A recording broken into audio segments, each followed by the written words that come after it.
प्यारे बच्चों, स्वागत है आप सभी का नज़मा ट्यूटोरियल्स में। आज नज़मा ट्यूटोरियल्स में महाराष्ट्र बोर्ड 8 ज्योग्राफी का चौथा चैप्टर करेंगे, जो कि structure of the ocean floor. इस चैप्टर के हम सारे क्वेश्चन आंसर पढ़ेंगे, समझेंगे और साथ ही साथ में हिंदी एक्सप्लेनेशन मिलेंगे, ताकि आप इनको अच्छे से समझ के याद कर सको।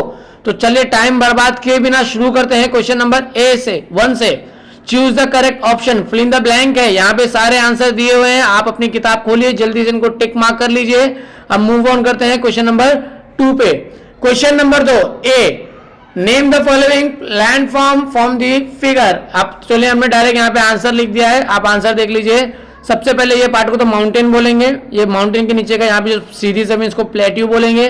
प्लेट्यू के नीचे आएगा कोस्ट का हिस्सा, समुद्री किनारा हिस्सा, फिर आएगा सी लेवल। सी लेवल मतलब जहां पे समुद्र की जमीन और समुद्र का पानी मिल रहा है, सॉरी नॉर्मल जमीन और समुद्र का पानी मिल रहा है, जो बीच ले लीजिए, वहां पे सी लेवल को कहा जाएगा। फिर इसके बाद आएगा कॉन्टिनेंटल शेल्फ। कॉन्टिनेंटल शेल्फ मतलब पानी में जहां से अचानक से डीप बढ़ जाएगा, पानी का डीप का स्लोप ज्यादा हो जाएगा। फिर इसके बाद आएगा कॉन्टिनेंटल स्लोप, ये रहा कॉन्टिनेंटल शेल्फ यहाँ पे, कॉन्टिनेंटल स्लोप यहाँ पे। फिर इसके बाद सबमरीन प्लेट्यू। सबमरीन प्लेट्यू मतलब समुद्र के अंदर का प्लेट्यू। तो इसके बाद सबमरीन डीप, ये सबमरीन डीप नीचे का पार्ट हो गया। और ये आइलैंड। आइलैंड मतलब जो पहाड़ है। आइलैंड एक तरह का पहाड़ होता है, लेकिन वो पहाड़ ना पानी के अंदर होता है, और पहाड़ की चोटी पानी के ऊपर आ जाती है तो हम उसको आइलैंड कहते हैं, और बचा वो पूरा पहाड़ पानी के अंदर होता है। जैसे कि आप देख सकते हो एक तरह का पहाड़ है जो कि ये सी लेवल से ऊपर है, इसलिए उसको हम बोलेंगे आइलैंड। ठीक है, आइलैंड हो गया। उसके बाद B, which of those landform is useful for deep sea research. Okay, अब हम डीप सी रिसर्च करना चाहते हैं, हम गहराई में पानी को पढ़ना चाहते हैं, देखना चाहते हैं, तो हम क्या करेंगे? Submarine plateau and marine trench are the landform use for the deep sea research. तो ये सारी जगह है जो डीप सी रिसर्च के लिए यूजफुल है।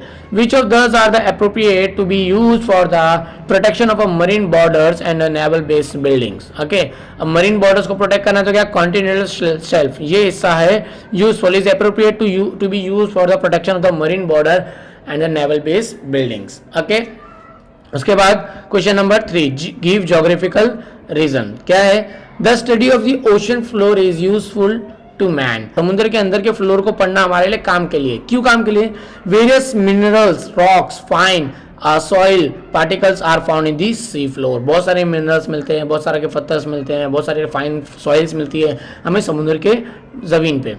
Okay, remains of the marine plants and the animals are also found in the ocean floor. और उसके बाद क्या, जो समुद्र का जो नीचे का हिस्सा है, समुद्र की जमीन है, वहाँ पे बहुत सारे प्लांट भी मिलते हैं, बहुत सारे एनिमल्स भी मिलते हैं, जिनके बारे में हमें पढ़ना चाहिए। To study the marine life, marine wealth, as well as the process of volcanic eruption, the study of ocean floor is useful to man। तो अगर हमें पढ़ना है कि मरीन लाइफ कैसे चलती है, मरीन की वेल्थ कैसी है, मरीन के अंदर क्या क्या है, कहाँ से ऑक्सीजन आती है, कहाँ पे कौन से मिनरल्स मिलते हैं, कहाँ से वॉल्केनिक इरप्शन होता है, वो सब पढ़ना हमारे लिए जरूरी है। इसलिए study of oceanic floor is useful to the man. Okay, दूसरा, the continental shelf is a paradise for fishing activities. Continental shelf मतलब ये स्लोप का हिस्सा फिशिंग के लिए पैराडाइज है, मतलब बहुत ही अच्छी जगह है। पैराडाइज मतलब जन्नत। Okay, being the shallowest part of the ocean bed, sunlight reaches up to the continental shelf easily. Okay, तो अब ये क्या, यहाँ पे ढलान भी ज्यादा है लेकिन ज्यादा डीप भी नहीं, इसलिए वहां पे समुद्र पे सूरज की रोशनी आराम से पहुंचती है। As it affects algae, plankton etcetera grow on a large scale on the continental shelf. इस वजह से जब वहाँ पे सूरज की रोशनी पड़ती है, वहाँ पे एल्गी, प्लैंकटन ये वगैरह वगैरह बहुत अच्छे मकदार पे उगते हैं। Algae, plankton etcetera are the food for the fish, therefore fish are found on a large scale on the continental shelf. अब ये जो प्लांट के नाम है एल्गिया एंड प्लैंकटन, ये फिशेस बहुत ज्यादा खाती हैं, इसलिए वहाँ पे फिशेस बहुत ज्यादा मिकदार में मिलती है। Therefore the continental shelf is a paradise for the fishing activity. अब जब वहाँ पे बहुत ज्यादा फिशेस मिलती है, इसलिए वो एक तरह का पैराडाइज है फिशिंग एक्टिविटीज के लिए। See, submarine islands are actually the peak of the sea mountain. Okay, just मैंने आपको यहीं पे बताया था कि जो आइलैंड्स होते हैं एक्चुअली में वो पहाड़ होते हैं, लेकिन ऐसे पहाड़ जो समुद्र के बाहर निकल चुके हैं, वही बात को बोला है। Submarine islands are actually peak of the sea mountain, the hundreds of kilometers wide and the thousands of kilometers long hills found in the ocean beds are called as a submerged hills। okay, अब submerged hill कैसी होती है? जो समुद्र के अंदर मिलती है, जो कि 100 किलोमीटर से 1000 of किलोमीटर लंबी है और फैली हुई है। Peak of the some of the submerged hills come above the sea level, और उसमें से कुछ पहाड़ की पीक चोटी क्या होती है, समुद्र के बाहर आ जाती है। जब वो समुद्र के बाहर आ जाती है तो वो हमें एज आइलैंड के रूप में दिखाई देती है।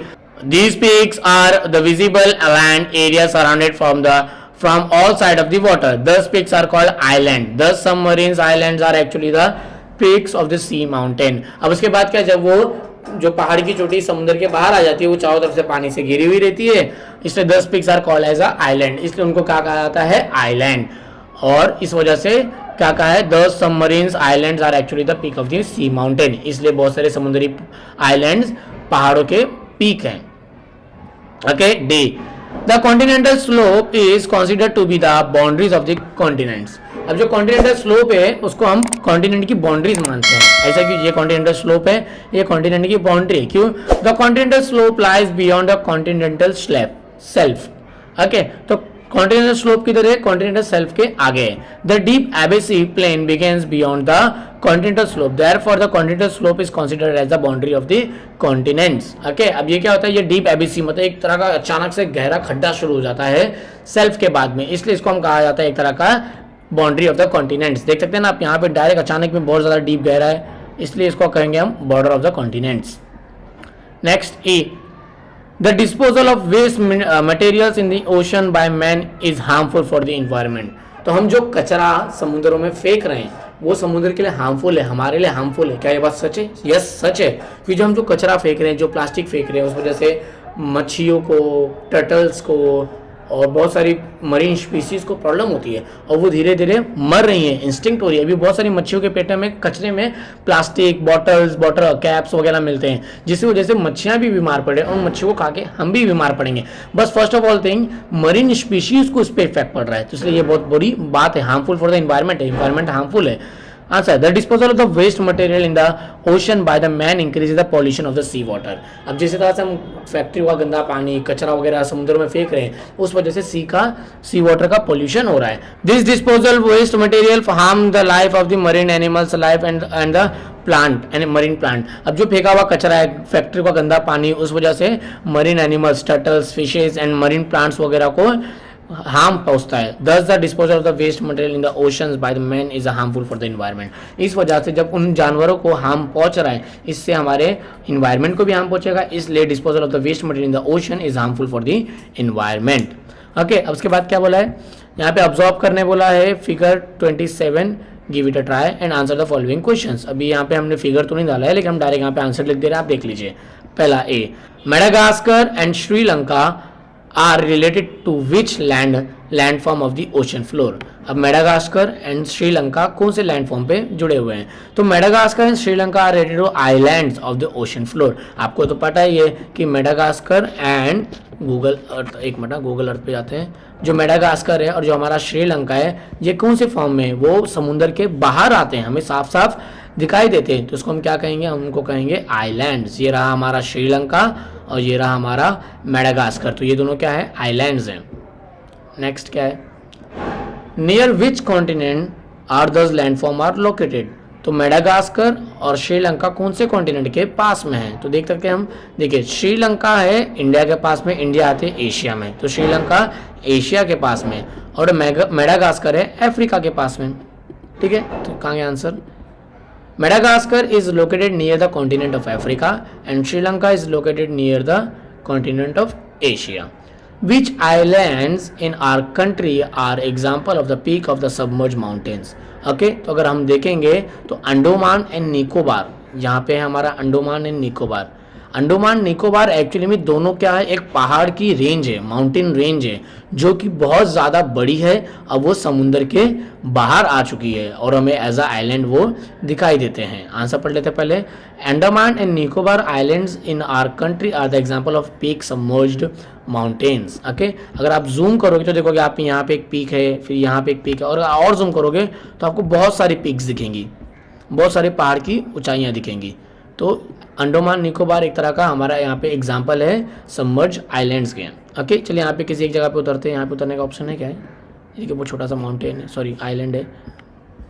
ओके, यहाँ पे उतरने का ऑप्शन नहीं है, कोई बात नहीं।